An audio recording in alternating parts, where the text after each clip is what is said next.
Bolt-On Technologies, automotive software solutions. Auto repair shops that have Bolt-On Technologies software provide customer vehicle condition reports, including photos and text, real-time digital reports, multi-point inspections, estimates, and repair information at your fingertips. Info at boltontechnology.com. Live from the John's Refrigeration Media Center at the East Valley Institute of Technology, this is 88.7 The Pulse, KPNG, Chandler, Phoenix, and KVIT, Apache Junction, Goldfield, Ghost Town, Arizona. This is Wrench Nation.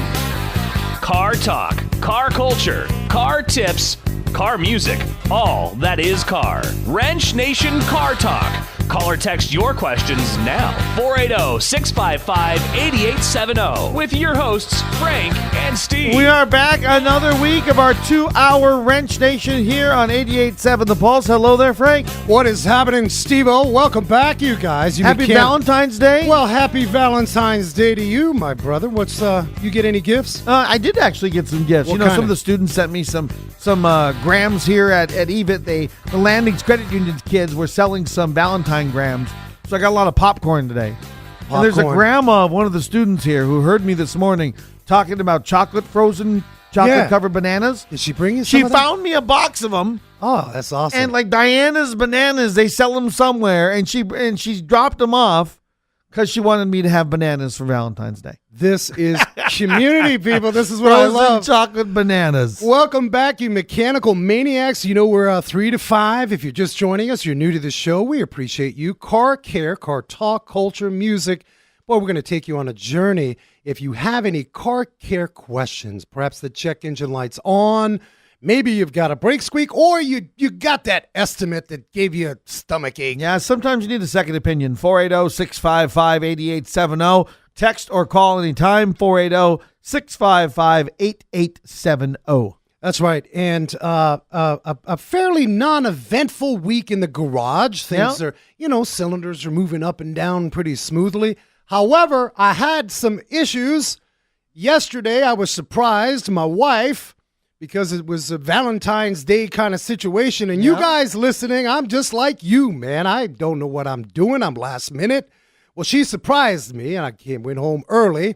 And guess where I ended up at? Where? Lana Del Rey, people. I saw this on Facebook. You were at the Lana Del Rey show last night. I love. Was that at Comerica or what? Lana. I'm trying to figure out what kind of car she drives. Oh.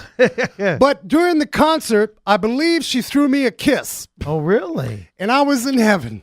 What did your wife think?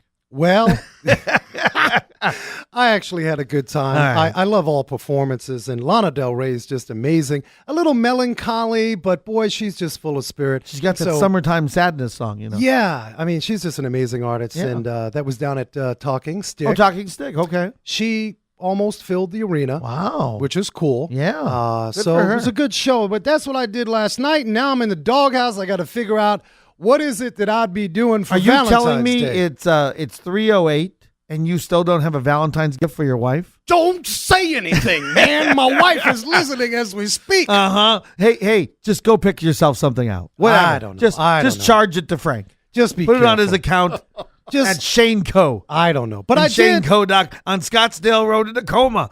1.5 mile north of whatever it is. I did get the girls at the garage. Yes. Some flowers. All right. And they liked those. That was nice of you. Roses. Yeah, what'd you get, Tyler? Nice. Tyler, what'd you get for Valentine's Day from Frank? Nothing. I didn't get any flowers, no chocolates, nothing. No love. Wow. No love. But you did have some Louisiana-style chicken for lunch. You went to Popeyes? No, I don't know where they went. Popeyes is good stuff. I love Popeyes. It is. That's it. So, hey, guys, on this this show today, a lot of you are right now dealing with a conundrum. This time every year, you've put off some repairs, stuff that can wait. You said, well, let me deal with that when I get. Putting off buying new tires. Tires can be expensive, sure.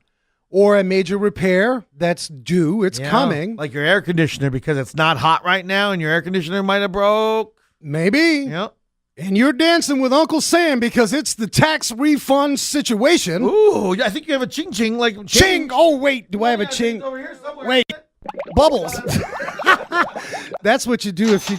There we go. That's cash right. register. So if you are anticipating a tax refund, now we hope your tax refund is large and high and mighty.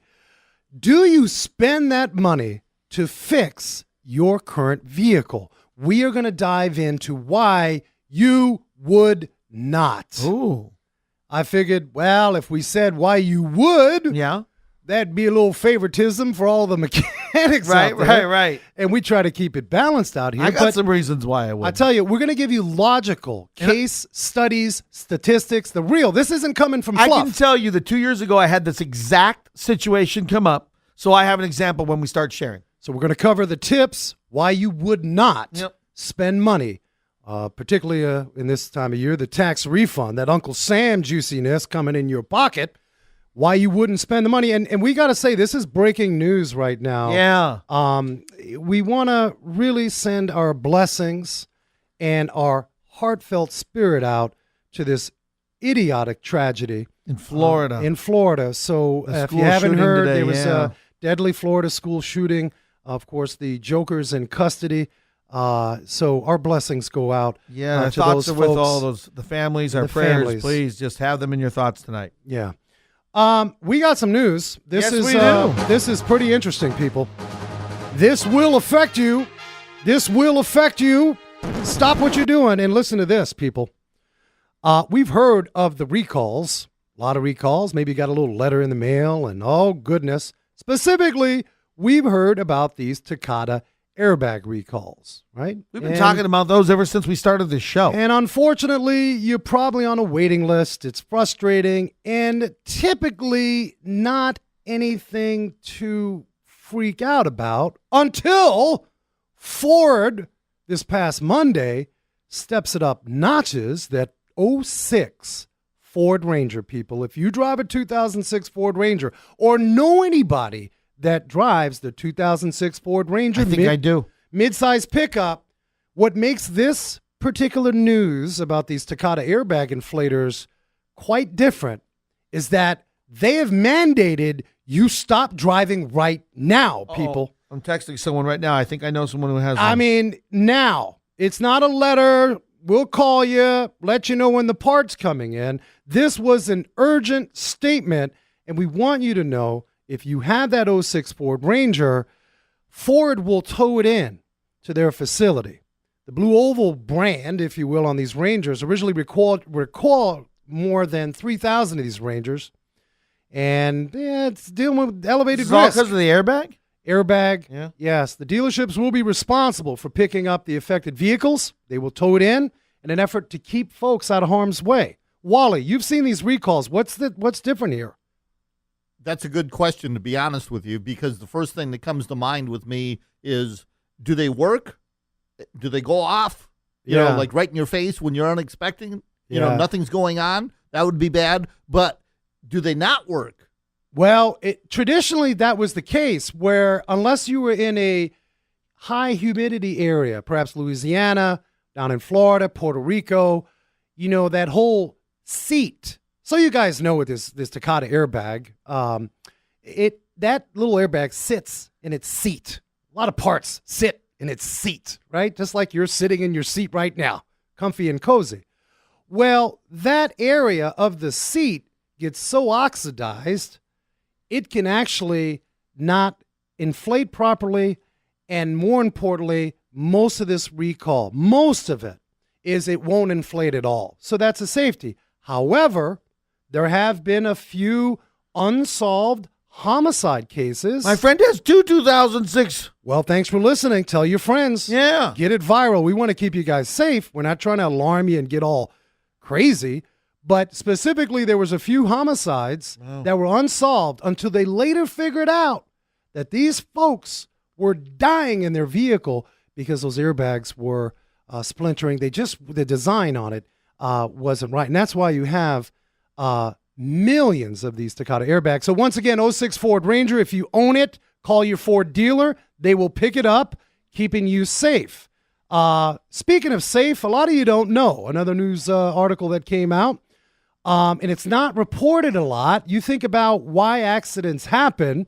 All right, you got your drunk idiots, wrong way drivers that are drinking. We covered that last week. But can you believe 1 in 10 crashes are from drowsy driving? 1 in 10, Wally. Yes. I mean, overworked and underpaid. Yeah, come on now.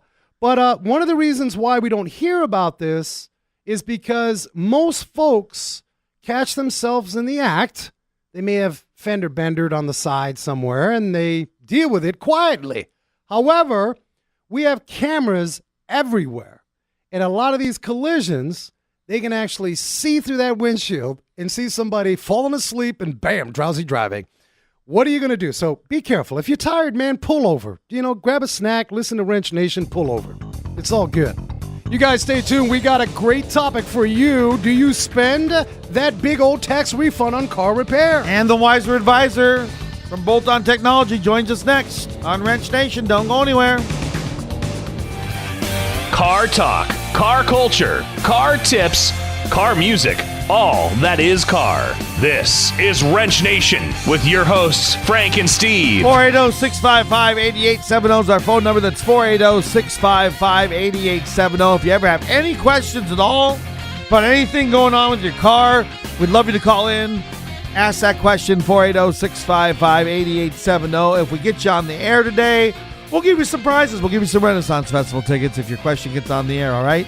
Or text us at 480-655-8870. We would love to hear from you today. How about our shout-outs, Frank? Yeah, we're talking about, hey guys, if you're headed to California or you're out in Malibu, check out Fireball Tim. FireballTim.com. He's got a wonderful Wheels and Waves series this Sunday. A lot of great, gorgeous cars out there. And boy, he's headed out to the premiere of the Channel Islands Maritime Museum. Fireball's getting it done. And a big shout out to all you maniacs that got on a Facebook. Boy, oh boy, you're building our community, and we appreciate you. Jose, Jim, Rick, Terry, Michael, Rock. There's a guy named Rock on our Facebook. Rich Nation, yes. Jackie and Susie and Robert, boy, you guys rock. They're your shout outs for this week on Wrench Nation. All right, you think when we bring the Wiser Advisor in, since now he always gives us that question. Oh, boy. You think we should use the Mission Impossible theme when we bring in the Wiser Advisor? Let's see. It's JB from Bolt-On Technology. Hello, JB. Welcome back. Yo, guys. Welcome. Thank you for having me back on board. Happy Valentine's Day to you. Oh, yeah. You didn't forget the wives, I hope, right? No, I only have 2 dogs. So. I'm jacked. Frank hasn't been shopping. I don't know what to do. No. I'm bad, man. So, JB, Wiser Advisor, you listening right now out there, if you're in your car, perhaps you're hanging out at home, whatever you're doing, here is a challenge question. We do this every show. It's typically revolved around the show topic. We are talking tax refund. Do you spend it? We're going to go into tips why you wouldn't. JB, for our listeners and our in-studio live audience, what is the challenge question? All right, ladies and gentlemen, the challenge question is, and think about this, it's another way you have to consider before you spend that check on your car. All right. So during your vehicle's life, from factory to the recycling yard, so it's the whole life of the car, what percentage of its life is it actually driven? Ooh, now you're talking about the average driver. Okay, we can't figure truck drivers or anything like that. An average driver. Average driver. You're talking percentage of time. How much? What? Yeah. Yep. The percentage of the time that they're in the car. I'll give you these percentages, okay, so that maybe you have one to choose from. 75% of the time, okay, 50%, 25%, or 5%. All right, 480-655-8870. Right now, somebody call. You can have Pot of Gold or you can have Renaissance Festival tickets if you can get the right answer. 480-655-8870. Repeat the question and the answers one more time. All right, so during your vehicle's life, from factory to recycling yard, what percentage of its life is it actually driven? 75%, 50% of the time, 25% of the time, or 5% of the time? All right, Oh, 480-655-8870. Let's get somebody on the phone. Win those prizes. Well, percentage of driving, I drive like I'm driving a lot. I'm thinking I'm a high percentage user. I don't think 75, though. No. I don't know. No, you got to sleep. The thing here, though, is they're asking the car itself how much it's being driven during its actual life. So think about this. The average age of a car on the road right now is about 11.5.6 years. All right, so let me try to equate this because I'm bring it down. If I own a pair of sneakers and a pair of sandals, you're saying how much time am I spending in usage of those sneakers? Maybe? Okay, so we got a couple of variables here. Give us the variables. How long do you keep your car? 5 years, 10 years, 1 year? Well, average is about 11, matter. right? Yeah. That doesn't matter, guys, because I said from cradle to grave here. All right. Wow. All right, we have somebody on the phone here. I don't know. His name is Eric. He's from Glendale. Eric? And I got Eric right here. Eric, you're on with the Wiser Advisor and Wrench Nation. How you doing, Eric? I'm doing good. How about yourself? Good. What are you doing today? Oh, just out here working, doing some plumbing in the rain. Oh, snap. Plumbers in the rain. Hey, raise your prices. You got hazardous duty pay going. All right, Eric. So what's the answer? It's either 75. I'm going to say 5%. 5%? What? Right off the bat. Whoa, daddy. Yes, we got a winner. Nah. Wait a minute, man. Wow. Do you work for AAA or somebody? I don't work for AAA, but you got to think about it. I mean, with 24 hours in a day, Yeah. you, All you right. figure 10 hours for your sleeping.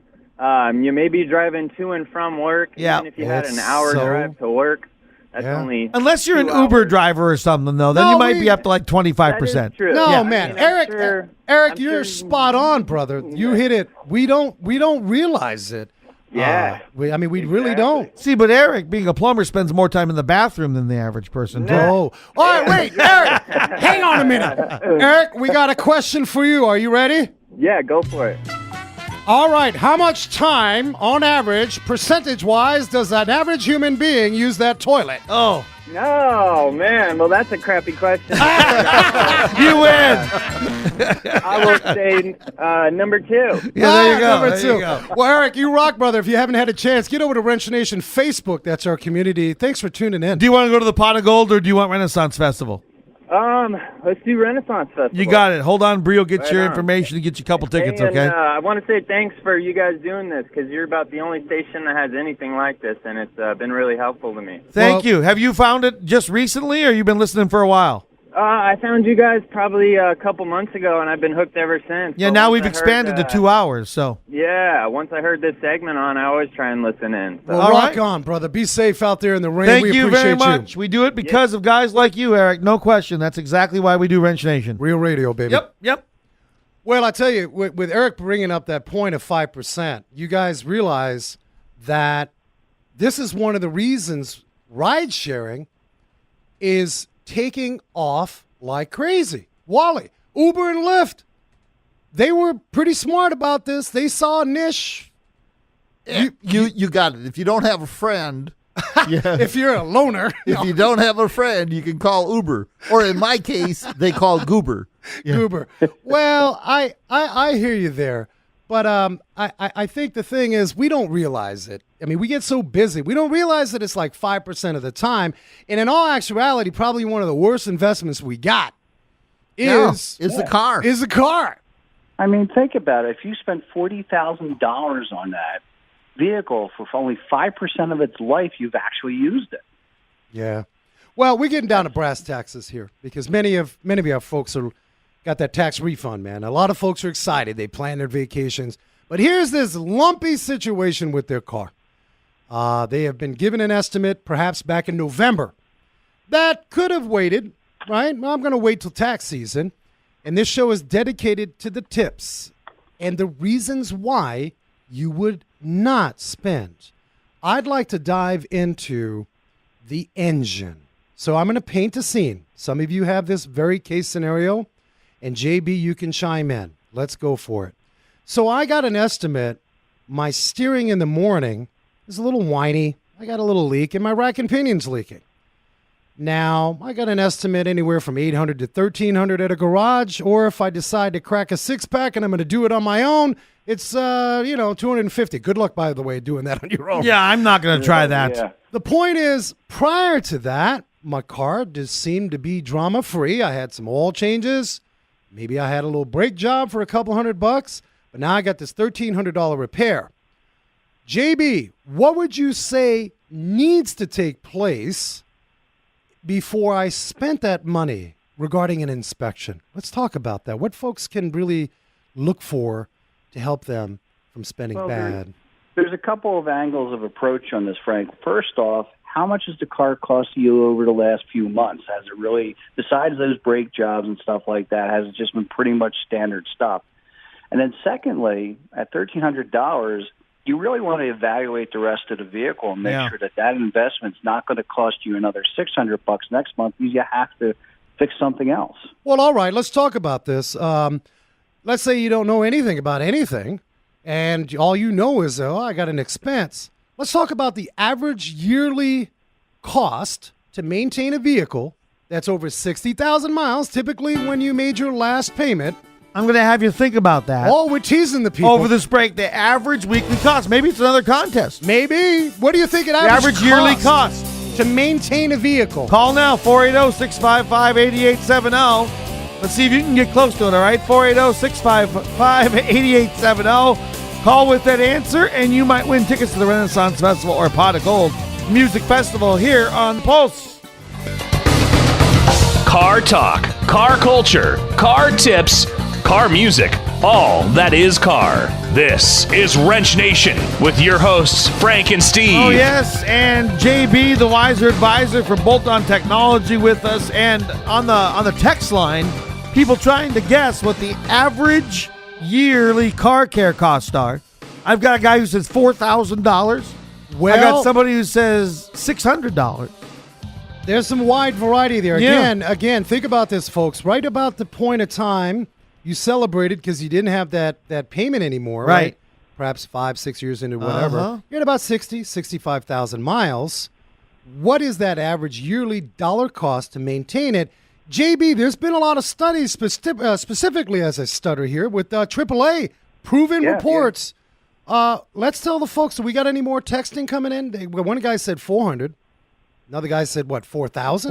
No, one said 600, one said 4,000. Well, if you drive an exotic, maybe 4,000. Maybe he's had a lot of bad luck. Let's talk about that. We're not going to reveal the dollar cost. We want you guys to try to chime in. It's not 400. It's not 4,000. And let me ask you this. It's kind of crazy. If you can actually go about and maintain on that level, that'll cost you less down the road. I mean, it could be an average. If you put it off and don't do that maintenance, and maybe try to skimp on it and get down to maybe, say, a third of what it should be, only doing the bare minimum. What's the bare minimum in maintenance? Oil change, right? Well, a little more than that, but yes. Okay, but that's the bare minimum. Some people, if that's all they do, they think that's all they need to do. We want to kind of stay on target, guys, and we're building this slowly. We got plenty of time with you guys, and we want to interact with you. We're talking about why you wouldn't spend that money, that tax refund, on your car.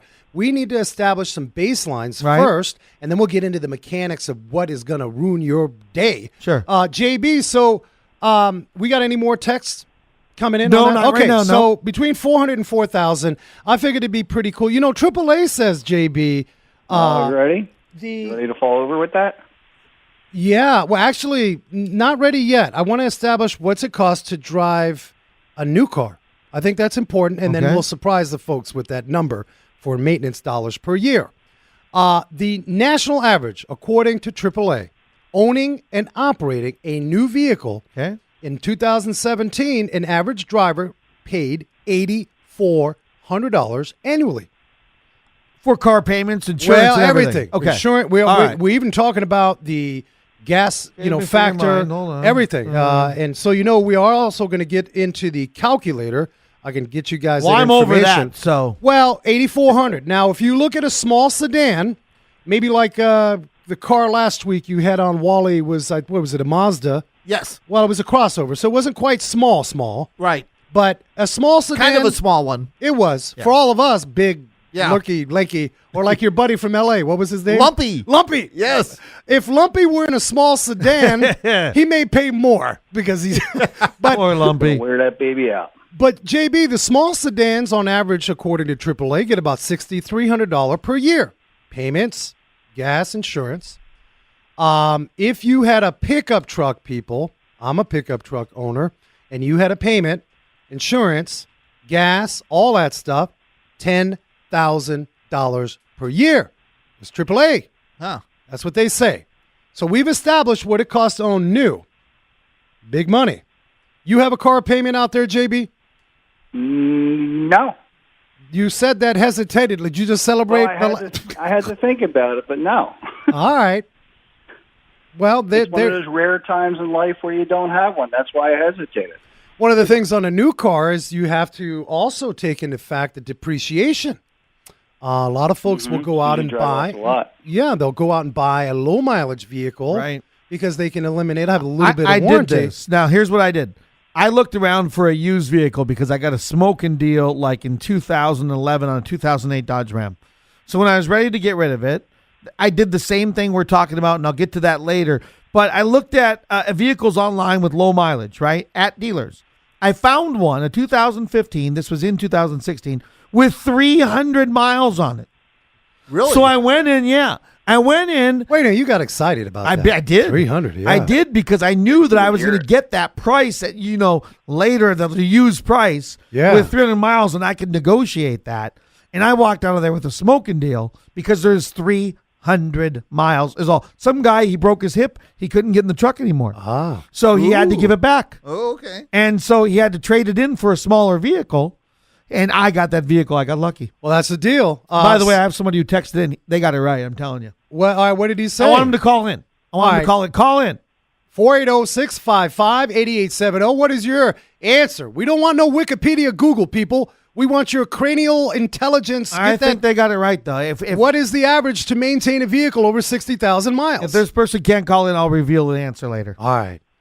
So, JB, we talked about that average, and we're going to reveal that. Boy, I feel like we're teasing people. They just want to know. Just tell them. All right. Well, we'll tell them. All right. $1,200. What? You told them too quick. You told me to tell them. JB was supposed to say that. I said, well, that's what the listener said. What did he say? He said $1,200. Well, he got it right. $1,200. Now, if you own a European vehicle, people, good job. A little win action. If you own a European vehicle, that number could be higher. I've seen averages 1,800 to $2,000. Parts are more expensive. Your average visits will be more expensive. Now, we just talked about this new car cost. JB, as mechanics, we're not trying to sell people on this, but it sounds like maintaining your ride is the way to go. Oh, definitely. I mean, they tell you what you need, and they know because they want to build the car to last through its warranty and everything. So they tell you exactly what you need to do to make that car last as long as it does. And that's why we get that 11.6 years out of them right now, because if you just take care of the basics, they'll last a long time. Yep. All right, we're establishing basics. Again, guys, you're listening. We are talking why you wouldn't, and we're going to get there. We talked about establishing the cost of ownership. Go ahead. Our winner, Eric's on the phone, who knew $1,200. Eric, are you on the phone? Yeah, I'm here. Hey, Eric, what's your last name? Lunde, Lunde. What are you doing today?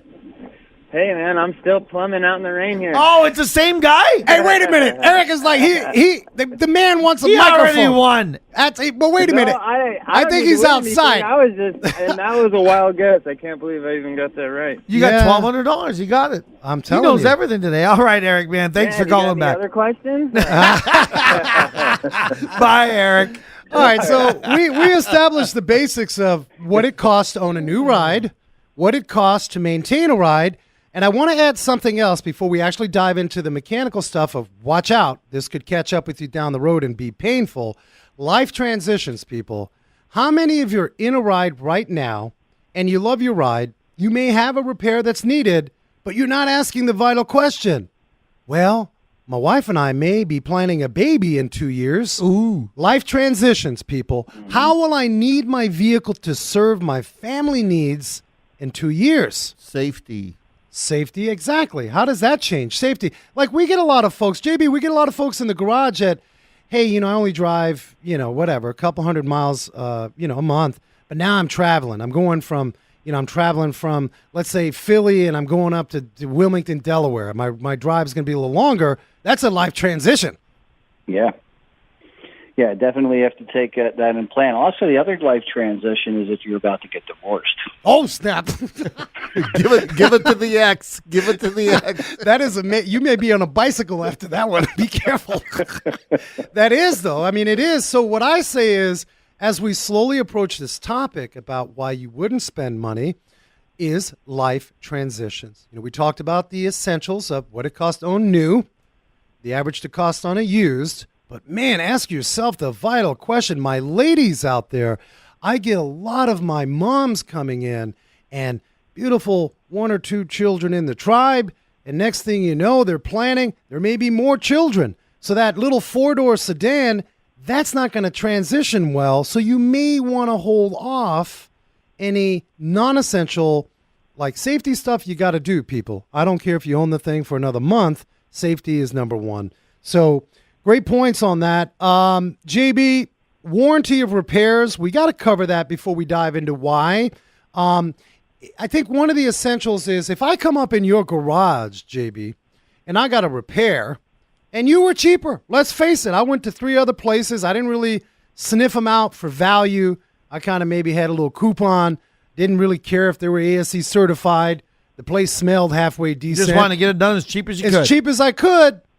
What am I missing as a consumer if I don't dive into your warranty? That's important.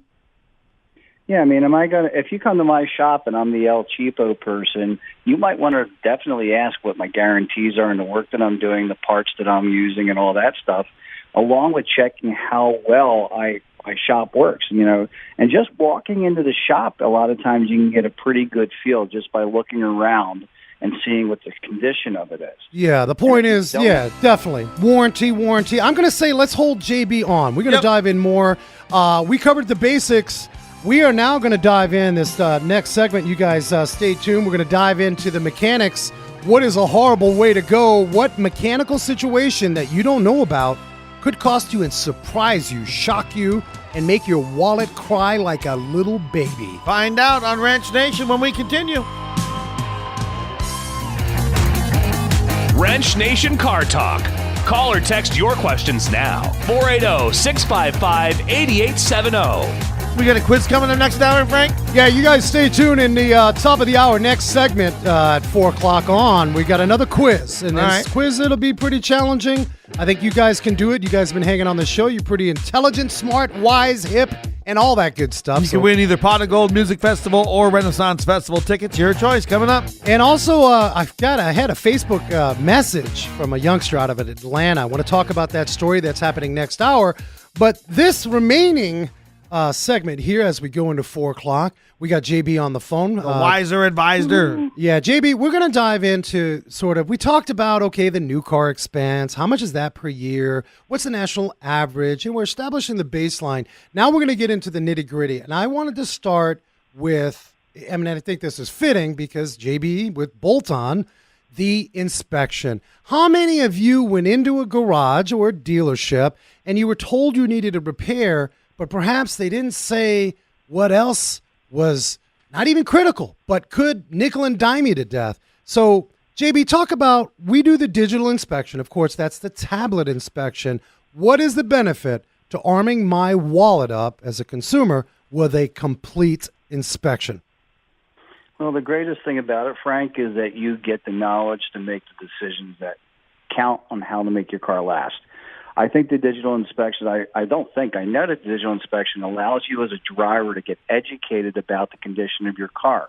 When you go to the doctor, the first thing they always do is take your blood pressure, temperature, and your weight and all that stuff, and then they ask you what's going on. Well, the same thing should happen when your car goes into a shop. The shop should offer you a nice safety inspection where they'll go around and use a tablet, and they'll take pictures and show you everything that's going on. And they can actually send that right to your phone right at home, so you can look at it as if you're underneath the car and educate yourself and know why they're offering, hey, you need to do this and that. And by the way, we should take care of these other things while we're at it. So absolutely, JB. Again, we're diving into why you wouldn't spend your tax refund on a vehicle, and we're establishing some pretty basic stuff. But my goodness, if you guys can take away these very basic essentials. Hey, Joe or Jill, when you inspected my leaky steering gear, did you also tell me about that subtle misfire wasn't a tune-up and it was an internal engine problem? That is huge. Yeah, the technicians have a sixth sense because they can get into a car and they smell and they feel. So they might pick up on something immediately, and all that's going to do for the customer is make their life better because they can say, hey, the car's running a little funny. We probably should take a look at that. Or I smell coolant. We should take a look for a leak so it doesn't leave you stuck on the side of the road. All right, let's get right into it. Number one in this, why you wouldn't spend tax refund money is anything to do with oil consumption, guys. Very important. So again, I'm going to go back to the rack and pinion scenario where you got an estimate for rack and pinion. You're at 105,000 miles. Car's been pretty solid, and this is maybe the first expense. But you've got a subtle issue that happens in the morning, and that is when you start the car, you get the blue smoke. And you don't think anything of it. You don't bring that to the attention of the garage or dealer. You think, it's the weather, or it's the car. But come to find out, when you authorized the $1,300 steering gear, didn't bring up the oil consumption, that blue smoke, 6 months later it gets worse. And at best, it's a valve job or valve seals. Talk to us about the importance, JB, of knowing the true health of the heart that is the engine. Oil consumption. Talk to us about that. No, oil consumption means that the engine, instead of just using the oil to lubricate and keep things clean and cool, it's actually using some of it up. And there's a variety of different ways it's going to do that. And the worst part about it is that once the oil consumption begins, it's just going to get worse and worse and worse. And if you're not into the habit of checking your oil and other things of that sort, you might actually run low on oil because of the consumption. And also, why it's consuming the oil is gunking up different parts and causing other issues that are going to manifest themselves in the very near So future. we got to know. I'm just trying to get with you guys. I'm with you in your back pocket. When you go in to that garage and you have any little thing as far as a symptom, that relates to what we're talking about, that inspection. You want to say, hey, by the way, I realize you just told me about a leaky steering gear, but I'm also having to add oil. What comes to mind, JB, is the Hondas. I've had several of them in, I'm not going to give you years off the top of my head, but it seems like Hondas at a certain mileage, certain years, I think it was the Civics, were consuming greatly. Tyler, we've seen them in the garage where folks between oil changes are losing all the oil, and they almost have to add oil like once a month.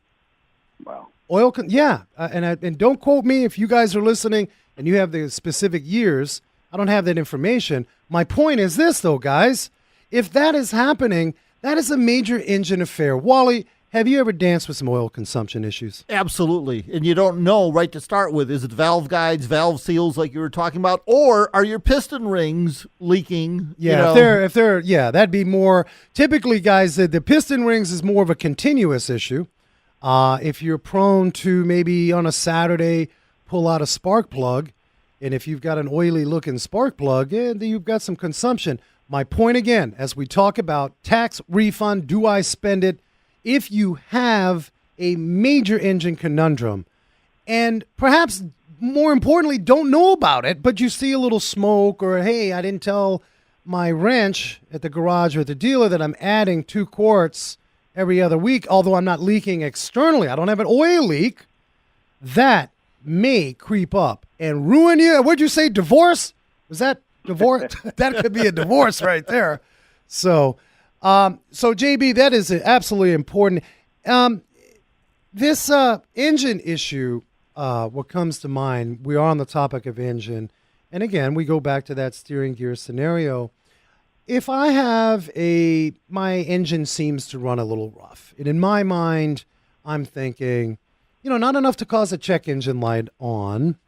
Maybe I've got an older vehicle that's maybe 8, 9, 10 years old, and it just feels a little rough to me. We're not talking engine mounts or rubber insulation issues, but we're talking about the possibility of valve train issues, a floaty valve, where it feels like, in my mind, I think it's a tune-up, right? Maybe garage is going to charge me, dealer's going to charge me $300, $400, whatever it is.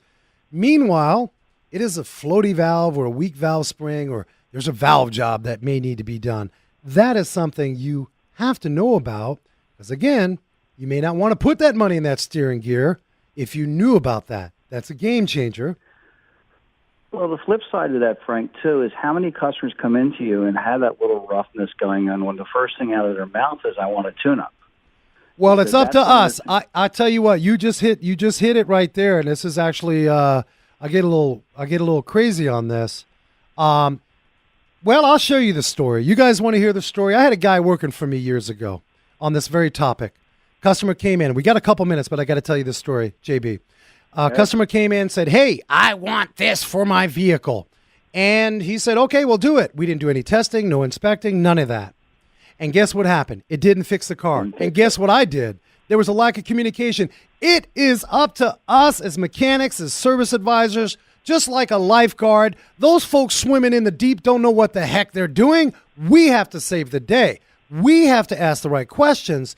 Folks don't know what to ask. They think they saw the YouTube video and they said, I need a tune-up. So this is a pet peeve, and it brings us back to why you wouldn't spend, because you're going to get in trouble with all this engine-related type repairs and stuff. And sorry for going on a rant, but I always said we need to do a better job as an industry. JB, don't you agree? I agree. That's why I brought it up, because I've had that same situation where the customer fights with me. And I said, listen, it's probably not going to fix it, but what can you do? Yeah, it's a tough position. You guys hang in there. JB, thank you for calling in. We appreciate you, the wiser advisor with Bolt-On Technology. You rock, brother.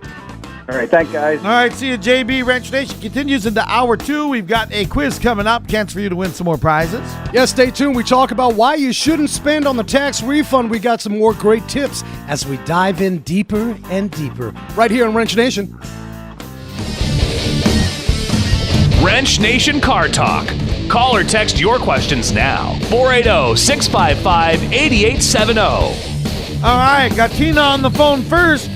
Tina called us last week. We were talking about the check engine light. Tina, how did that go? Did you get everything taken care of? Yeah, I took it into the dealership just so they could hook it up to their computer, because I said, look, I know I fixed everything. I just need you to hook it up so you could zero out that light. The airbag light, right? Yeah, and about what you guys have been talking about today, I said, and could you just check, one of my lights keeps popping on and off on the front of my car, my headlight lights. Could you just check that real quick for me? And they said, oh, yeah, we could do that. So they tell me that they checked that, but they charged me like $74 just to hook it up to the machine. Yeah, but Tina, we're not going to get into all that, but consider that skin in the game. You can hold them accountable. If they did it for free, everyone's jelly-bellied. There's no accountability. So I know it kind of stinks. It's especially with you. You can fix your own stuff kind of thing. I hear you. Okay, but the problem was when I got done and they told me everything was fine, and I needed a new light bulb on my headlight, which didn't make sense to me, because if it's popping back on again, it's not the light bulb's not bad. It's a loose wire is what I figured it was, or a connection was loose. That's possible. What did that? So did they replace the bulb? No, they told me I needed to and what it was going to cost for them to do it. And I said, you know what, I can do that myself. Right. Okay. So I go home and no, they told me my light was fine and I needed to get a different light fixed. Right. That the whole light bulb was wrong. And I'm like, it's not. And it was working then, when they must have just eyeballed it, because when I took it home and me and my son looked at it together, he said, yeah, it's just loose. He plugged it back in. It works fine. Well, this is a great example, Tina. You had no confidence because you believed more. I go back to that wall socket, and and somebody says it's the bulb. Right. Well, it's the socket may be loose or something. Sure. But the bigger thing here is, where do you as a consumer draw the line and say, all right, I'm in? And I want to give you a tip here. This is where it gets important. The bigger picture is not the headlight bulb. The bigger picture is, after they charged for an X-ray of your vehicle, what is the guarantee? Right. And is this exploratory? Are you going to call me at 3 and say, because I want a guarantee? Right, because if you paid that $74... There should be some guarantee to this problem. And that was not what the issue was. You should get your $74 back. Well, I think so. Tina, so what was the fix? Well, the fix for my light bulb thing was you pulled it out, we wiped out the connections, and we put it back together. The light bulb was not... All right, this is what I want you to do. Hear me out for a minute. First off, don't give a bad Yelp review. Take time out. Yeah. Every garage, every dealer, just like a good kitchen, maybe they got a new mechanic. What you need to do respectfully, okay, is say, hey, guys, this is what took place. I didn't. It's not that I didn't trust you or you didn't gain my confidence. More so, let's face it. I'm a bit more of my own mechanic. Right, I'm a little more educated but than the average person. I want to inform you that you may have a problem in the back shop. Maybe that $74, diagnostics was done by the oil change guy. Inform them. This is so important. And then hopefully, if that was the fix, yeah, if you were in my garage, you're getting $74 back. Right. And it happens. I get it. Tyler in the garage, we make mistakes. Of course we do. Everyone makes We're not making enough of them to be out of business, I'll tell you that. Yeah, but I'm going to own it. Always going to just post a review real quick. You know what? You need to build a relationship with whoever you're going to take your car to in the future. Yeah. And if they're not the relationship you're going to build with, then find someone that you can trust, that that when they give you the diagnosis, you can trust that. Or else, if it's not right, they're going to back it up. All right, Tina, I see a book coming out of you. I see a book, 18 Ways Tina Can Show You How to Get It Done. Rock on, Tina. Get on the Facebook and hang with us on Wrench Nation. Thank you so much, Tina, for calling in. All right, bring in our next guest, Frank. We got John Ooze Basic. What is happening, John? Hey. We just blew your ears out there. Sorry about that. Yeah, really. Our in-studio audience gets a little gnarly. They get a little, hey, shut up back there. Calm down. Calm down. We know you're excited for John, but come on. That scared the heck out of me, man. I was going to say, oh, snap. All right, listen, I thought this was important because that's just how we roll here on Wrench Nation. From time to time, we get some highfalutin guests in the motorsports arena, perhaps some government agencies. But you guys know, man, this is our show. Just like Tina called, Eric called twice. People are hanging with us. And John Ooze Basic of Ooze Basic Motorsports is on the phone. He's a family-oriented dragster top sportsman. You're out there for 20 years or so driving and living the blood, sweat, and tears. You got is this a 37? What do you got for a race vehicle here? Tell us about that. Oh, excellent. Thanks. And again, hey, Frank and Wally, listen, I just wanted to first take this opportunity to thank you for letting me be part of this great show today. And also I want to make a shout out to all the Wrench Nation listeners. Yeah, baby. And you got a little burnout? Can you give us a burnout? Walk. Oh my God! Hey, listen, I'm in midst of royalty here with you guys. Well, not really. I had a guy call into the garage. It wasn't you, John. It was somebody else, and they got all excited. I said, "Listen, brother, calm down. I'm just a garage owner. I'm just doing my thing." But I want to tell you guys listening, this is really cool, John. We want to give you the floor. You've been racing for quite some time. Tell us how that journey's been. You're out of the Northwest. You're out of Washington.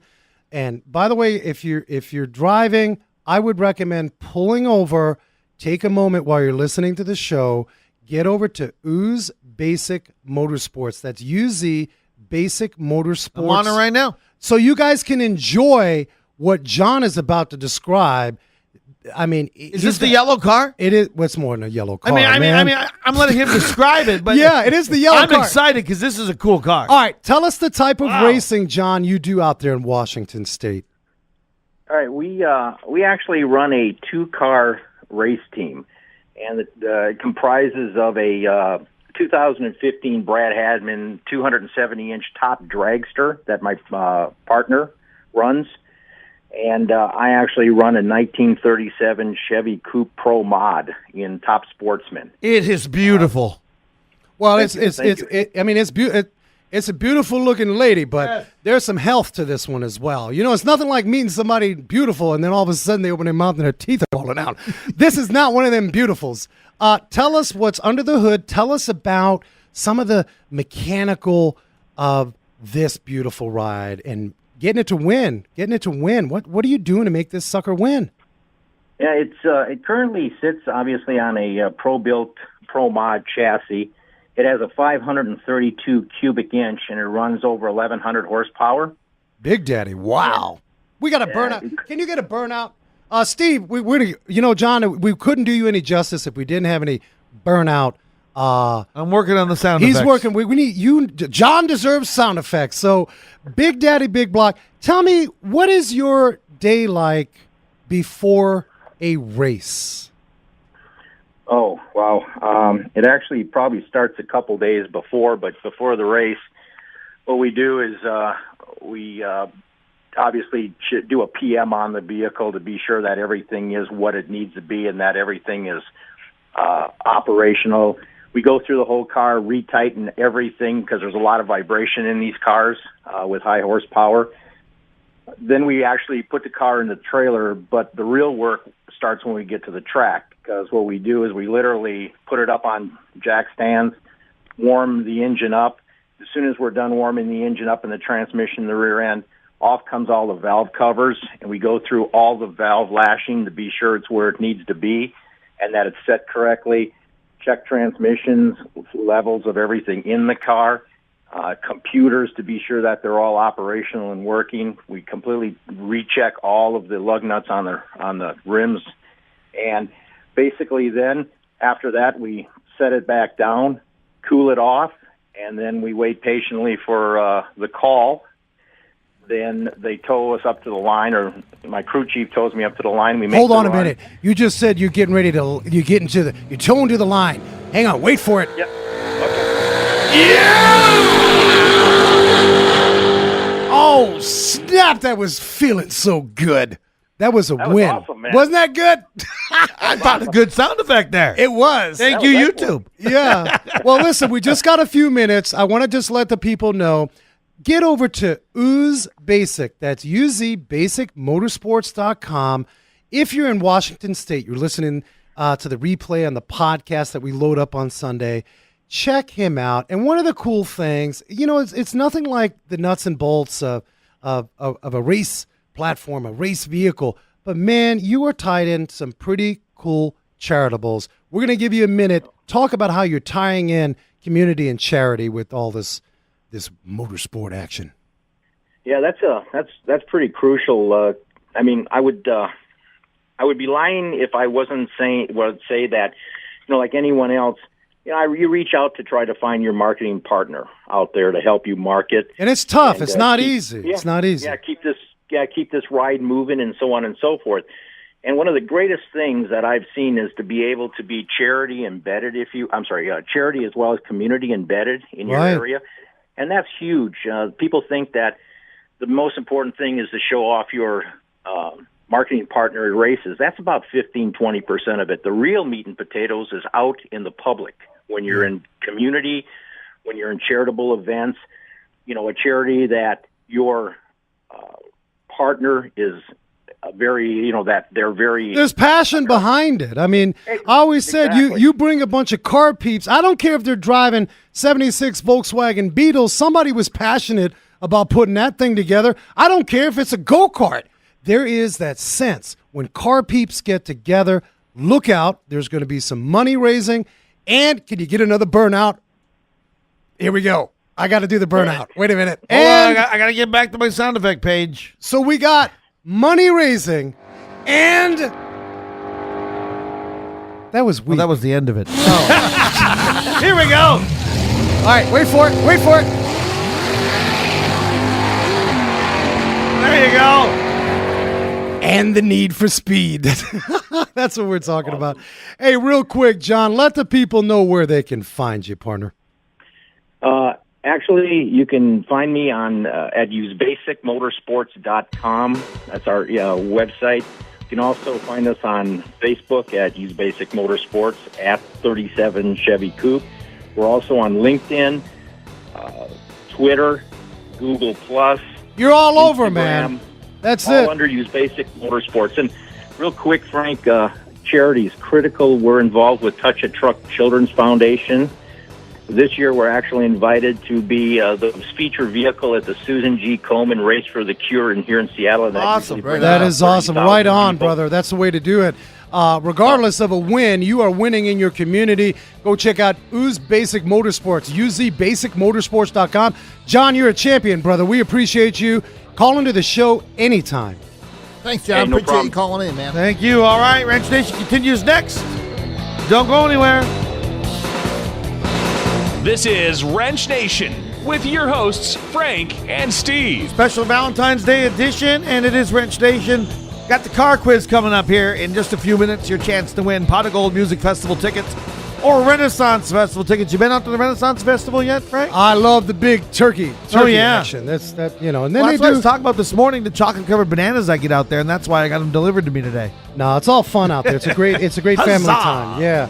All right, welcome back, people. We were talking about, households right now anticipating a tax refund, whether it's we all hope that your tax refund is big dollars and you can celebrate a little bit, but you may have a car repair. We talked about the basics of new vehicle ownership, roughly $8,500 a year, a little variable depending on the size of the vehicle. If you own a truck, it's going to be over $10,000 is what AAA is saying. If you have a vehicle over $60,000, maybe you just made your last car payment, the average per year to maintain that's $1,200 to $1,500. If it's European, it's probably going to be closer to $2,000 if you've taken care of it. If you've taken care of it, but that's the average. And now, we talked about engine. I'd want to know if my engine is burning oil seriously, because I may not. Again, I go back to that rack and pinion visit, right? Your first $800 to $1,200. I'm not sure. I'll tell you what. Let me get back to you. I'm going to put a little fluid in it. I got my tax refund. I'm back in the shop. We said get an inspection, bumper to bumper. I want a full body scan. I don't want surprises. If that engine is burning oil, and look, if you're driving your vehicle, man, you've got to get down with the symptoms. Smells. I want to know about smells as your mechanic. Right. I want to know about the shake, rattles, and rolls. I want to know about the blue smoke from the tailpipe. It goes away in the morning. Not a big deal to you. But as your mechanic, it's like a doctor saying, that chest pain? No, it's not a meatball, brother. You got serious issues. We got to go in. And so the more I dive in for information to my mechanic as it relates to a full body scan inspection, preferably digital, because I'm at work. I want pictures. I'm not going to drive down to the garage. Digital inspections are the way to go. Now we're going to dive in to, before we get into the quiz question, okay? Because I want to give you guys some good meat here. A lot of my folks on the East Coast, maybe up in Maine, maybe the Northwest, you're listening to this on the podcast. We talked about engines, but now we're going to talk about the cancer, the road salt cancer. And perhaps Greg Buckley, who's calling in, he's out of Delaware. He'll call in the last segment. A lot of you are accustomed to this. And I know here in Arizona, we're spoiled, right? Especially here down in the valley. Right. We have mechanics need therapy if we see something that's got rust, quite frankly. Right. But the fact is, if I'm as a consumer going to make a major decision, again, going back to my rack and pinion, $1,200, boy, you better tell me if I'm going to have a major dollar repair regarding the frame to my vehicle as it relates to the rust, right, road salt, things like that. Again, people, I'd rather you walk away listening with these tips from this show that are really basic, perhaps light that bulb up, because, man, if that money, your tax refund is spent to bad, then we didn't do our job on this show, and that's the goal. So if you've got an engine issue, it's up to you to tell the symptoms, and it's up to the good automotive technician. He or she's going to give you the straight and skinny. If you've got cancer, rust, if that frame is wacky, and speaking of frame, Wally, I curb checked recently, and I don't think it's a big deal. I need an alignment. What? Yeah, that is it. Right. So again, I do that twice a day. A lot of people do. Maybe. Yeah. Well, let's be in all reality. Maybe it was more than just a curb check, but I did something to affect the frame of my vehicle as it relates to how it's going to roll straight down the road. I may not in a short amount of time see major tire wear, but I'd want to know the straight and skinny beyond an average $80 to $130 alignment. Is this a problem? Absolutely. Absolutely. You want to do that. First of all, check your alignment. First of all, don't hit the curb. Stop texting and driving. Don't hit the curb, you people. Yep, my wife. Well, be careful. I mean, Oh, wait, I still got dinner waiting at home. You said my wife, man. I'm going to get hate email. Yeah. As men, we do the same dumbass stuff too. So it's all good. But my point, guys, is especially if you're not in the valley, maybe you're running into potholes like all our New York City peeps, or even those roadways that have a lot of salt. My point is, again, I got an estimate back in November, rack and pinion. I've hit a few potholes on the way. I've curb checked on a few. It doesn't say I'm still driving. It seems okay. I got a pull. I'm back in the garage. I got my tax refund money, and now I'm getting ready to spend. And I didn't ask them, hey, guys, can you make sure I don't have a major issue with the frame or major suspension components that would take it into an astronomical cost? Right. Probably not the frame, unless your frame is so rusted that it's giving up. I mean, suspension parts, absolutely. Upper and lower control arms, ball joints, tie rod ends. Right. I want to know about that. Those are fragile. Right. Those are fragile. You start hitting curbs, man. I'm going to call it. I'll tell you guys.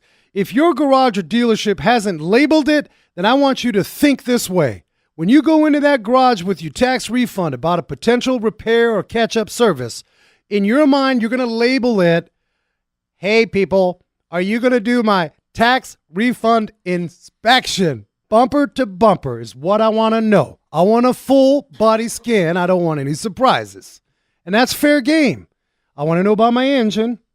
I want to know about my transmission. We haven't mentioned transmission. Ooh. Now, this is a touchy subject. And I'm not suggesting that replacing a transmission is not worthy of an investment into the vehicle. Again, go back to basics. Where am I going to be in a few years with my vehicle? Is it still going to serve what I need it to do?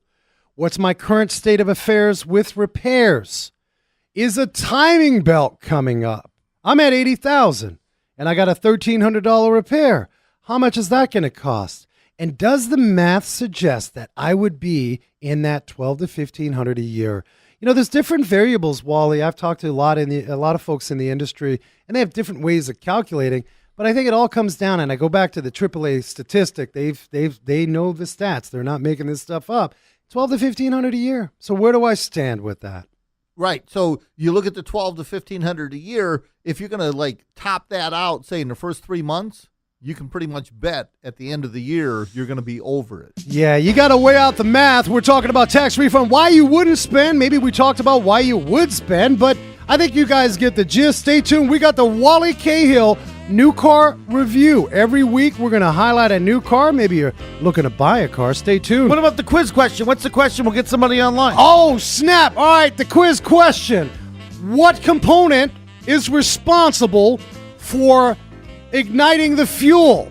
480-655-8870. 480-655-8870. Call now. Is it the igniter, fuel injector, or spark plug? Okay. Give us a call. Call 480-655-8870. You got tickets to the Arizona Renaissance Festival, or you can have tickets to the Pot of Gold Music Festival, your choice of days, okay? 480-655-8870. Call now unless you're out plumbing. Oh, plumbing. Be careful. This is Wrench Nation with your hosts, Frank and Steve. And Wally Cahill hanging out with us, too, on Wrench Nation. And on the phone with us, we have Brian. Brian's going to play the quiz. Hey, Brian, how's it going? Good. Where are you calling from? Calling from Mesa. Mesa, what are you doing today? I'm actually on my way to an interview. On your way to what? Dinner? Interview. Oh, interview. Oh, you're knocking on some door. I hear somebody knocking. Well, we wish you good luck on the interview, but for now, are you ready to play? This is a challenge for you now, okay? You didn't Wikipedia or Google either, did you? No, all right. did not. Sounds like he's got the Bluetooth going, so here we go. All right, let's do this. So, what is responsible for firing that fuel in that combustion chamber? The igniter, the spark plug, or the fuel injector? What say you? I'm going to go with the spark plug. Well, that was simple. See how we keep it simple, especially the man's going on an interview. He doesn't need stress. Exactly. He doesn't need stress. Well, in all reality, the igniter is that's before this. That's what's firing up the plug. I'm starting my fireplace tonight, and then I'm going to be cold when it's raining. So, good job. It was simple. We appreciate you dialing in. Brian, you want tickets to Pot of Gold or you want Renaissance? Renaissance, please. Hang on a second. I'll put you on hold and Bree will take care of you. Good luck with that interview, partner. Yeah, good luck.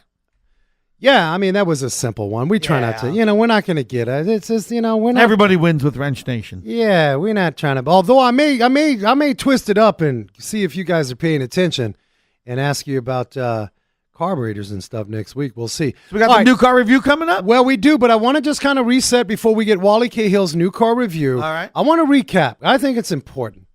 This tax refund that you guys are getting back, by no means are we saying don't invest in your vehicle. We've already established that that's probably the way to go because a new vehicle can get really costly. Right. Start off with a full body scan inspection, right? If you were told 6 months ago that there's repairs needed and that money, that tax money is coming in, you want to reset, get that full inspection again. You want to know if there's major engine issues. You want to know if there's a transmission possibility. Again, not to suggest that you wouldn't invest in your vehicle, but you want the whole picture. Well, you have to take a look at your situation, Frank, too, because, for instance, I had a 2008 Dodge Ram. It had 165,000 miles. I'm kind of rough, especially in the old days. Before I met you, was rough on my vehicles. My air conditioner compressor went out. You calmed down since the rain. Yes, I have. Look at you go. But I got an estimate, was about $1,800 for the compressor and everything in the air conditioner for the truck. And the vehicle was worth $5,600. I owed about $3,300 left on it. Well, it was about ready to go. And I said, you know what? If this is going to start to go, other things are going to start to go. And that much of an expense where I'm paying a third of the car's value, I need to start looking at maybe a new vehicle. I think that there has to be some definite truth to what you're saying. Yeah. What we hear in the garage is, you got a vehicle, Lexus, let's say an ES300, that may have 130, 140,000 miles. And you got let's say you got an AC repair compressor. Maybe, you've got to evacuate and recharge a system. Maybe you've got some, lines that are leaking, and perhaps that's a $1,500 to $1,800, factory part replacement, maybe $2,000. What I hear a lot of is, well, my car's not worth it. Now, you got to be careful. And I would just say you have to always look at what are my options, because that's going to change how much my car is really worth spending into. So keep a balance, but make sure you understand you may go out and buy a $4,000 to $6,000 used vehicle, and that's a clunker. And somebody's got to say you need. And you may not have a choice but to fix that vehicle at the time because you don't have any other options. And in that case, you got to do it. All I'm saying is you guys make sure every nook and cranny of a symptom, how it smells, how it sounds, how it starts in the morning, document that stuff. Record it on your phone. Easiest tool. Go ahead, Wally. The best used car is your car. Yep. That's true. You know your car. Yep. Yeah, there's some points to that. And, we try to keep it fair. Again, guys, the reason why we came up with why you wouldn't spend is I really wanted to fill you guys up with some tips, get you guys thinking about a direction, because this is a big time of year. And quite frankly, I get a lot of these situations, and I get a lot of folks that say, I'm ready and I want to do it. They may not ask me for a full body scan because they were in 3 months ago or 4 months ago. We're going to make sure of it. What's the worst thing for a mechanic? The good guys and gals, they get agita. They want to throw up in their mouth when they don't let you know a full body scan like environment about, hey, this engine oil leak is bigger than what we thought. That's going to cost. So know about your car fully. Wally Cahill's got the new car review. Some of you may buy a car. What do you got? A 2018 Mitsubishi Outlander Sport SEL all-wheel drive. Wow, I wondered about these. Four-wheel drive in this case because there is an actual button you can turn it on and off. Sure. What is the Outlander? Explain. Is that the small? Is that the sport? What is that? That is a small sport SUV.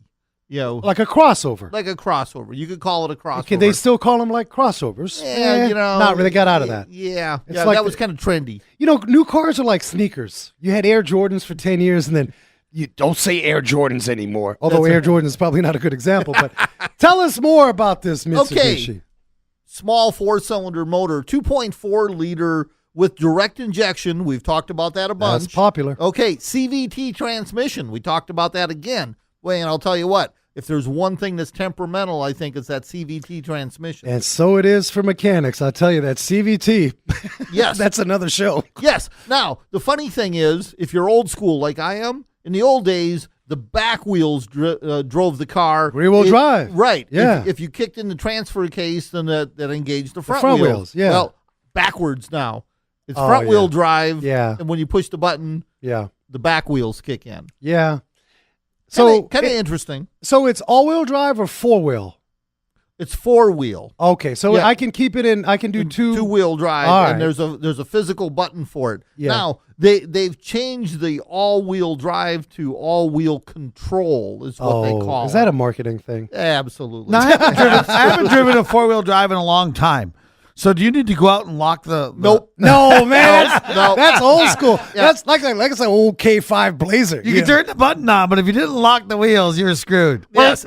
Wait, honey, we need to unlock it. Okay. I live in the desert. I don't go out and do No, it's a off-roading. good, it's I a don't good know. point. Everything now is solenoids Sure. and actuators. And on the fly. Oh, I love that. When you're driving down the road. Because in the old days, you know it as well as I do, you never locked the hubs until you were stuck. Yes. You had to get out of the mud. Yeah. That's true. Or in the snow in North Dakota. Wally, let's back up. You talked about this direct injection. We're seeing a lot of that.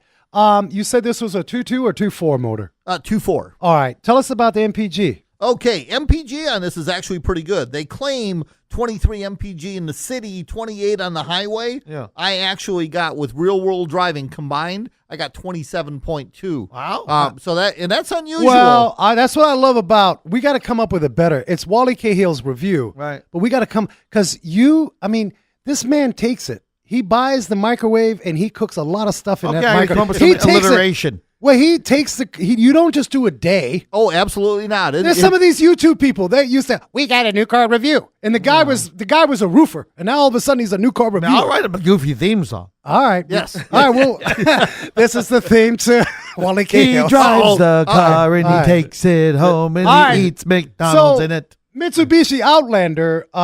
You had a fancy color on this thing here. Yes, rally red.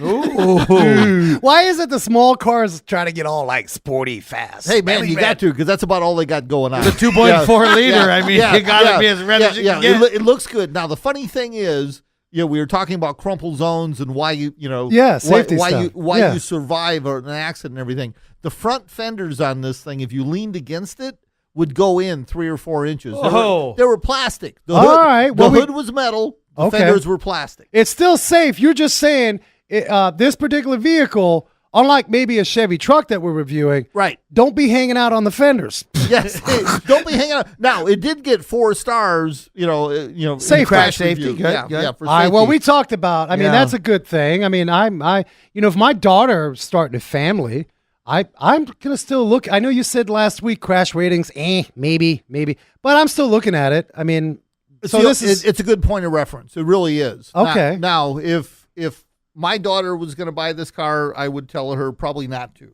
Why? Why would you? Why? I've seen her drive. Oh, snap! All right. Oh, no. It probably, Insurance is going to go way up. Right. It's not the car for her. All right. But 4 stars on the frontal crash, 5 stars on the side. So what that tells me is side airbags, side curtains. From a safety standpoint, it's actually pretty good for a small car. I just don't think it would fit her driving style. Okay. Crash test dummies were having a good day with that one. Absolutely. All right. Absolutely. But hey, when it comes down to it, now we're talking, price on this MSRP $25,895 All right. as tested. The Super Throw Me Down model $29,110. And you went shopping like you always do? Where can we find this one? Okay, best place that you can find this is Mark Mitsubishi. Mark Mitsubishi. That's right, and they're located on All right, and McDowell. so you guys know we're not getting paid for this. No, But no, Wally, no. when we do the new car review, I'm telling you, it is fresh meat. We've tested and Wally tasted goes this. out to find the best price. He goes out and finds it. So catch Wally Cahill every Sunday on AZ Family in the morning. He also has the new car review there. That was pretty good. I think the Mitsubishi, I like the color maybe. Well, like the color, liked everything except for those front fenders. Yeah, don't mess with the fenders, people. If you dent them, just put some silly putty on them. They'll Get be a just fine. plunger. Where's that plumber? We can pull out some dents with a plunger. There you go. You guys Congratulations. stay tuned. We got some more tax refund tips, and we got Greg Buckley hopefully chiming in. The hand from Delaware. Car talk, car culture, car tips, car music, all that is car. This is Wrench Nation with your hosts, Frank and Steve. Yes, Wrench Nation here on Valentine's Day, and on the phone from our Blue Hen of Delaware, Mr. Greg Buckley. Hello, Buckley. Hey guys, what's going on Valentine's Day? Welcome back. All right, man. No problem. Good to be here. You got anything planned for Valentine's Day with the missus? Yeah, you know what? I'm rolling up right now with a bouquet of flowers and some Chinese food. Oh, very nice. That's classic. That's safe. I love that. You guys out there get all nervous and you don't know what to do, but I'm saying just get some, like, ramen and flowers, Just man. be thoughtful. Whatever happened to that? Just Like, thoughtful. don't be... Shrimp lo mein. Yeah. Just like, let's relax and enjoy a meal We and not got to worry get about back to basics. It's like That's it, like man. motorsports. Everybody they don't it. talk about what happens in the rear end of a vehicle to make it go. They all want horsepower right up front. But hey, we welcome you, Mr. Buckley. You rock. You guys may be tuning in for the first time, maybe on the podcast, first time listening. If you're in the Wilmington, Delaware area, you got to check out Buckley's Auto Care. Greg Buckley's been out there, family-run business for generations. And on this show, we kind of tapped in to that why you wouldn't spend your tax refund. We talked about the importance of the inspection. I want to know every nook and cranny. Mr. Buckley, this is what you're talking about. If I came into your place and I go back to that rack and pinion, back in November, you said, hey, need a rack and pinion. And I come in with my tax money, you're going to inspect that again, aren't you? Absolutely. And what are you going to be looking for?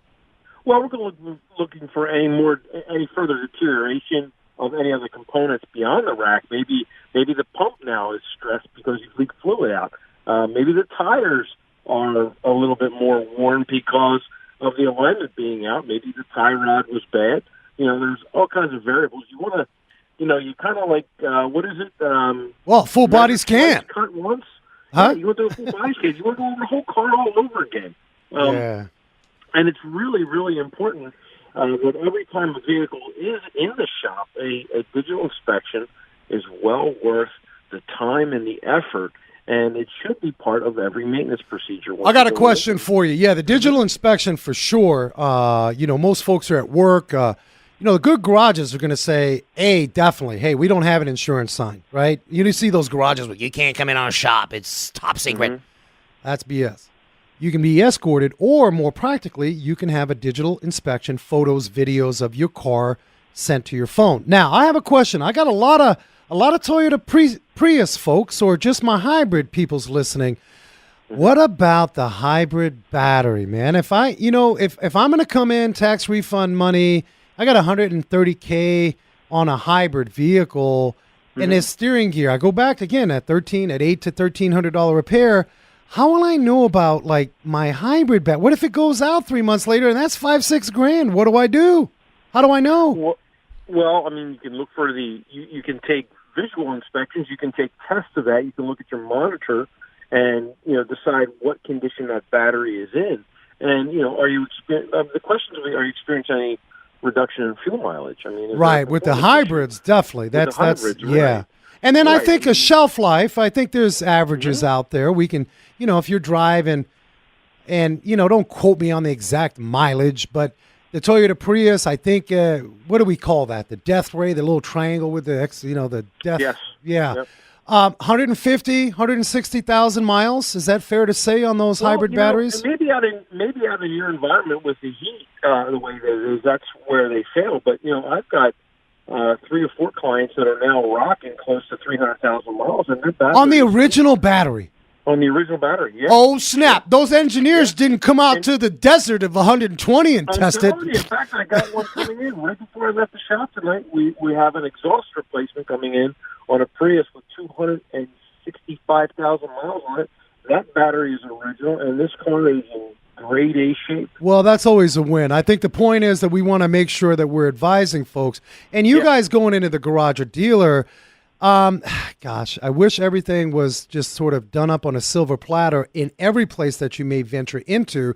But the fact is, you're going to have to, firm up your shoulders, stand firm, and look, take notes. Get your phone out if you got quirky noises. The point of this show is if you're not giving all the symptoms, that tax refund money spent on some older repairs you're catching up on could be a problem. Talk to us about the dreaded head gasket. Now, the overheat situation. So let me paint a picture. Yeah. Again, I go back to the steering gear.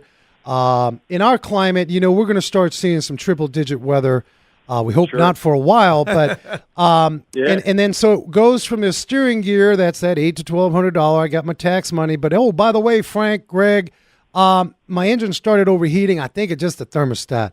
What are you going to do to protect me if you are going to analyze a potential head gasket issue as a good technician? What we're going to do to protect you? Well, I'm telling you it's a thermostat, but you're going to kick it up notches and not take my word for it. What kind of testing would you do to deem that it's a head gasket? Yeah, we'd want to do a compression test for possibly a leak down, or you want to do a hydrocarbon test where we're looking at, any kind of chemical reaction through the cooling system. Yeah, you're talking about the hydrocarbons in the cooling system through a block test. Yeah. Correct. We're a block test, and then we also, if there's something more severe, we want to look, are you burning any oil? What's your oil consumption like? Have you been seeing any white smoke out of the tailpipe? That's abnormal. Do you have an extended crank in the morning? You have an extended crank in the morning, right? All of these issues come down to you analyzing the engine and making a good decision on, is that money a valid situation? And you made a good point. The best used car is the one that you own, and Wally said that. And it's true. Wally's been around. He's here for a reason. It's great advice. Love listening to him. But it's true. You got to sit down and you got to put numbers to everything. Is it your tax check or is it even your paychecks? Good money shouldn't go after bad vehicles. All right, here's a question. I got to get to it. We got a little bit of time. I'm trying to get our listeners the maximum. Can we ask the question? We got about a minute. Is there a particular line of vehicle that would be absolutely no fighting chance? Drive it. If it's a large repair bill, it will eat your lunch thereafter. Is there a particular platform?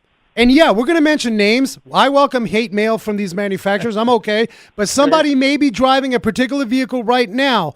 As mechanics, again, we're careful, but as mechanics, we know we're going to have that conversation. Hey, based upon our pattern failure experience with that vehicle, maybe not wise to put money. I'll give you a hint. You go. Go ahead. You go. Do you have another vehicle? You go. Do you have another vehicle? What's on your mind about, hey, guys? I would have to say that in my area, the older style Chevy Trailblazers with that funky 5-cylinder, I think it was. Oh, yeah. What were they thinking? They would throw back to the Ford Mustang inline six. All right. It's kind of a mess. There's a lot of variables to that. Yeah. Really. Well, I know it's a tough question. Hey, brother, we appreciate you. If you're out in Wilmington, Delaware, check out Mr. Greg Buckley. Hey, happy Valentine's Day to you and the familia, buddy. All righty. All right, guys. Thank you, Buckley. See you next week. See ya. The Wrench Nation wild and wacky news on wheels. All right. I wish they had the stupid motorist law for this, but I'll tell you what, some weird news is happening in the state of Washington. A Chevy Camaro driver with the vanity plate, his license plate said dirtbag. That was his license plate. Dirtbag. Dirtbag. He was arrested in Washington. You know why he was arrested? Well, yeah, he was being a dirtbag. He punched an officer and pulled a handgun. Uh-oh. Listen, man, if you got a dirtbag named license plate, you can go figure you're going to be doing some dirty bag stuff. That's Kramer when he had Ass Man on Seinfeld. I know. Leave our police officers alone, man, you maniacs. And, man, if you got a dirtbag plate, that is just not the way to go. So there you have it. That's your weird automotive news. Thank you for joining us for Ranch Nation. We do it every Wednesday from 3 to 5 right here on 88.7 The Pulse. Of course, the podcast uploads on Sundays. We hope you will watch that or listen to that as well. Can't see us yet. Someday you will see us, but right now you can't see us. Yeah, get on the Wrench Nation Facebook, people. We are a family. I actually put up a live video or perhaps a taped video of this show topic. I'll do that from the garage, and I'll upload that. The other thing is get on iTunes, people. If you missed a portion of this show, subscribe to our Wrench Nation. Do me a favor. Give me your real and raw review of this. If you think it sucks, I want to hear that. If you like it, man, tell us that too. And if you got a show topic, bring that idea. Hey, stay tuned. Next week, we got the NHRA edition. What is making these wonderful rides run down the track? What is it, Wally? 300? How much now? up over 331 miles an hour in sub 4-second runs. That's crazy. Wow. Right, we're going to dive into the science and technology happening on the NHRA track, as well as the education. Is there some education needed to get to NHRA Absolutely. track? We're going to talk to a couple of the top drivers. You're going to be surprised at what they have for an education. We got an NHRA edition. Tune in next week. And as I say every week, people be safe, hug each other, and never forget to hug a mechanic.